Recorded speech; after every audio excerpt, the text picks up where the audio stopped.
இன்றைய வேளாண் ஆலோசனை நேரத்தில் நாமக்கல், சேலம், தர்மபுரி, கிருஷ்ணகிரி ஆகிய மாவட்ட விவசாயிகளுக்கான வேளாண் ஆலோசனை. தற்போது மண்ணின் ஈரப்பதத்தை பொறுத்து வைகாசி பட்டத்தில் நிலக்கடலை விதைப்பு மேற்கொள்ளப்படுகின்றது.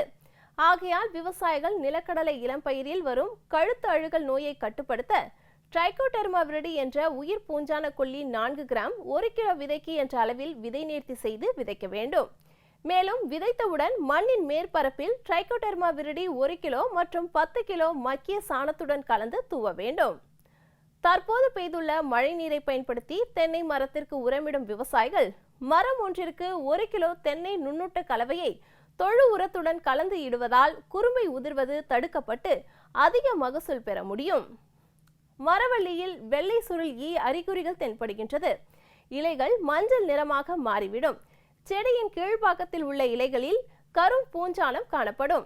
இதனை கட்டுப்படுத்த தேவையற்ற களைகள் மற்றும் பாதிக்கப்பட்ட இலைகளை நீக்க வேண்டும். ஈக்களை கண்காணிக்க ஏக்கருக்கு மஞ்சள் நிற ஒட்டும் பொறிகள் 10 முதல் 15 எண்கள் வைக்க வேண்டும். பூச்சியின் தாக்குதல் பொருளாதார சேத நிலையை தாண்டும் போது 1 லிட்டர் தண்ணீரில் வேப்ப எண்ணெய் 3% மற்றும் இமிடாக்ளோபிரிட் 1 மில்லி அல்லது தயாமித்தாக்சம் 1 கிராம் கலந்து மாலை வேளையில் தெளிக்கவும்.